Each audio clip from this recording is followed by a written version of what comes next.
perencanaan ini. Dan presentasi akan lebih banyak dilakukan oleh tim Pak Yogi. Saya hanya menggarisbawahi apa yang disampaikan oleh Pak Dirjen tadi, bahwa perubahan kurikulum sekarang ini bukan sekedar perubahan administrasi, perubahan apa seperti yang biasa-biasa, tapi lebih kepada perubahan mindset, pemikiran pola pikir. Kemudian kurikulum itu sebagai alat untuk menjawab tantangan persoalan dalam kehidupan. Jadi fokus kita adalah bagaimana kita mempersiapkan anak secara lewat semua kemampuan yang ada di dalam dirinya, olah pikirnya, olah rasanya, olah karsanya, olah hatinya, dan olah semua potensi itu dengan memberikan ruang yang seluas-luasnya kepada setiap anak untuk mengeksplor selalu kemampuan-kemampuan unik mereka.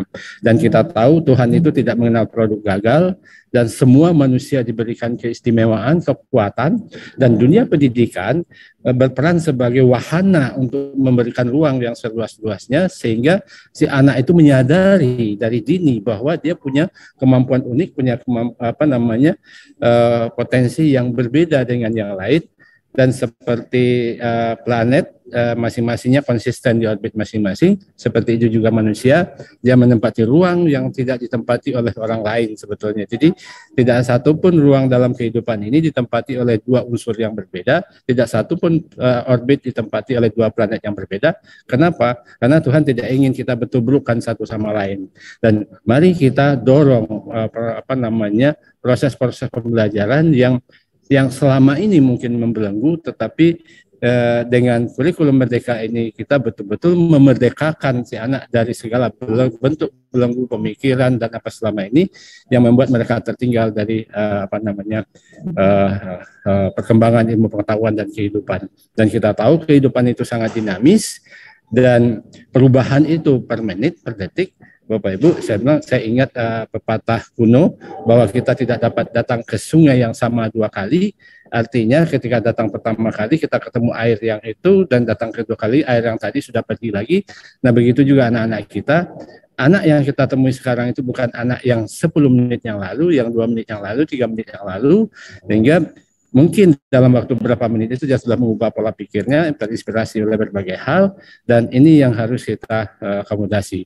Kalau selama ini seperti kata Pak Dirjen tadi, anak dipaksa mengikuti kurikulum dan semuanya diukur dengan kemampuan yang sama, dan seolah-olah anak digiring ke satu titik yang sama, sehingga semua anak itu akan memperebutkan satu titik yang sama, dan itu akan menyisakan manusia-manusia yang teraniaya. Dan inilah yang kita tidak hindarkan lagi, yang harus kita hindarkan. Jadi semua anak diukur dengan kemampuan yang sama, seluruh mata pelajaran harus 100 semua, akhirnya mereka menjadi orang yang mengambang, dan itu kita rasakan setelah kita tamat sekolah menengah, tamat kuliah pun kita tidak tahu apa sesungguhnya yang berperan utama di dalam diri kita, dan kita masuk ke dalam wilayah yang tidak tahu kita sebetulnya, padahal kita sudah sekian lama kita belajar. Nah, mestinya di sini setiap anak itu memiliki ruang masing-masing, sehingga tidak salah kalau ada ungkapan bahwa satu anak satu kurikulum, atau bahkan satu anak sejuta kurikulum, gitu. Karena kurikulum itu jalan yang kita siapkan, dan tentunya kita tidak lagi menyiapkan satu jalan seperti selama ini. Semua anak dapat materi yang sama dengan cara yang sama, pengalaman yang sama, penilaian yang sama, kemudian target yang sama. Akhirnya mereka begitu tamat kuliah nilainya tinggi, tapi mereka menjadi orang yang mengambang dan tidak tahu siapa dirinya. Dan ini yang berbahaya sebetulnya. Mudah-mudahan dengan kurikulum merdeka ini, seperti apa yang diungkapkan Pak Dirjen tadi, kita bisa memperbaiki itu semua, dan jangan sampai kita meninggalkan generasi yang lemah di kemudian hari. Mari kita fasilitasi mereka. Mereka tidak ada produk Tuhan yang gagal. Semua kata Tuhan, setiap nyawa yang kuberikan, aku perhitungkan dengan matang untuk apa dia lahir. Artinya setiap individu itu punya tempat dalam kehidupan, dan dunia pendidikan membantu setiap anak untuk menemukan ruang-ruang yang sudah diperuntukkan bagi dia dalam secara fitrah sebetulnya. Dan jika ini bisa terjadi, kita bisa bayangkan dari 30 anak satu kelas tumbuh menjadi 30 yang hebat-hebat semua sesuai dengan posisi yang masing-masing, sesuai dengan orbitnya masing-masing. Disitulah mereka saling berkolaborasi sebetulnya. Nah, kalau selama ini kita giring ke satu titik yang sama, 30 anak itu berebut satu titik itu, sehingga anak yang setelah duluan sampai di situ menjadi juara tidak akan mau membagi ilmunya kepada temannya, tidak mau menerima temannya, dan dia inginnya temannya di bawah dia semua. Dan kalau anak itu yang berhasil menjadi ranking 1, dia tidak mau tersaingi dan tidak mau berkolaborasi. Sementara ada anak yang di ranking bawah ingin ke atas, dia berusaha dan mengalahkan ranking yang 1 dan turun, yang naik itu bahagia, yang turun itu menderita. Dan itu artinya kita mensistemkan sebuah sistem yang bahagia di atas penderitaan orang lain dan saling semangat saling mengalahkan itu lebih dominan daripada saling berkolaborasi. Tapi kalau dengan kurikulum merdeka ini, anak menyadari keunikannya di mana, potensinya di mana, sehingga dia dengan temannya itu saling menghargai, saling ini berkolaborasi, saling membutuhkan satu sama lain, membangun suatu mungkin perusahaan seperti kata Pak Dirjen tadi, mungkin satu aktivitas tertentu yang melibatkan anak berbagai bidang, sehingga dia merasakan sejak ini bahwa perbedaan di antara kita adalah berbagi peran untuk membangun harmoni kolaborasi dalam kehidupan, sehingga di situ sudah menyatu antara skill, pengetahuan, sikap, attitude, dan sisi kemanusiaannya itu tumbuh dan berkembang, dan dia hadir sebagai penyelesai masalah dalam kehidupan. Mungkin itu yang dicita-citakan oleh Ki Hajar, makanya kita diingatkan, olah pikirnya, olah hatinya, olah rasa, olah karsa. Olah artinya bukan kita yang mengolah, tapi mereka dikasih kesempatan untuk mengolah itu. Sehingga, saya ingat juga kutipan dari Alfikon yang mengatakan kesalahan kita selama ini adalah menggiring semua anak ke satu titik. Seharusnya kita membiarkan mereka menemukan titik-titik tak berhingga mungkin tidak ada dalam pikiran kita selama ini. Barangkali itu saja mungkin yang perlu penekanan saya, bahwa dari Pak Dirjen tadi, bahwa mudah-mudahan ke depan untuk tahun-tahun pertama kita memberikan hal-hal yang sifatnya generik gitu ya, yang menyangkut semua sisi, sehingga anak bisa memotret dan memetakan dirinya di mana posisi dia. Begitu masuk ke yang kedua, kan 231, 222, 2 atau 2. Begitu masuk yang ketiga, dia sudah mulai mengidentifikasi bahwa peran saya di sini, peran saya di sini, peran saya di sini. Dan kalau peran saya di sini, berarti ada kontribusi orang lain yang lain di sini, dan dia bisa memanage sebetulnya, bisa memanage dirinya, bisa memanage pikirannya, bisa memanage emosinya, bisa memanage komunikasinya dan keahliannya, dan dia bisa membuat konsumen merindukan dia dimanapun posisi dia berada, sekalipun dia di puncak gunung sendirian, akan dikejar orang, dicari orang, karena orang mendapatkan sesuatu dari dia, dan orang tidak mikir lagi kalau misalnya bengkel, orang tidak mikir lagi harga dan sebagainya. Yang penting dia mendapatkan kepuasan dari pelayanan anak-anak SMK. Kapan itu terjadi? Setelah kurikulum merdeka ini diterapkan oleh Bapak Ibu semua. Dan pertanyaan saya, Bapak Ibu, kalau ini seperti itu, kapan harus dimulai? Tunggu 2 tahun ke depan, saat ini, atau harusnya sudah dari kemarin? Gitu. Terima kasih. Terima kasih, Pak Zul. Terima kasih, Pak Zul. Mohon maaf, wabillahi taufiq wal hidayah. Assalamualaikum warahmatullahi wabarakatuh. Dan ini ada Pak Yogi dan Pak Maimun dan Pak Direktur akan melanjutkan. Terima kasih. Pak Yogi, Pak Wardani, saya mau izin 1 menit lagi, Pak ya. 1 menit aja. Pak. 1 menit. Pak Zul, ini kalau baju ini saya buka, dengerin Pak Zul itu berdiri semua ini rambut saya. Amin. Saya merasa merinding. Pak Zul tadi memberikan pemaknaan yang luar biasa. Tuhan tidak menciptakan produk gagal. Iya, betul Pak. Tuhan tidak menciptakan produk gagal. Ya. Memang produk-produk Tuhan itu mungkin belum optimal ketika dia tidak masuk ke dalam ekosistem di mana dia itu berbakat dengan passion yang terbaik. Dia tidak hadir di tempat yang semestinya. Saya setuju sekali, Pak. Saya setuju sekali. Nah, tambahan Ibu Bapak. 1, mohon Balai Besar, ini ada Pak Sabli, ada Pak Rusdi dan sebagainya, sebesar Jila.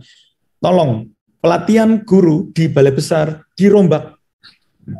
Jangan cuma guru diajarin CNC, tapi bagaimana guru diajarin CNC dan guru diajarin bagaimana cari duit dengan CNC itu, dengan teaching factory. Nah, tentunya Widya Ismara juga harus berubah. Widya Ismara nggak cuma teknis, tapi panggilkan pelatih-pelatih yang bisa membangun guru itu pinter jadi coach, jadi mentor, jadi teacher, sehingga nggak cuma kognitif, tapi lebih pada soft skills, attitude, karakter.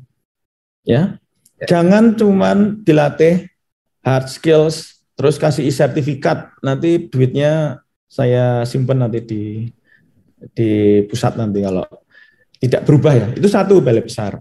Yang kedua, untuk Ibu Bapak, Nyon Sewu, Ibu Kadis, Bapak Kadis, Ibu Kabid, Bapak Kabid, MKKS, Kepala SMK, kurikulum ini sudah diuji cobakan di 901 SMK Pusat Keunggulan sejak tahun lalu.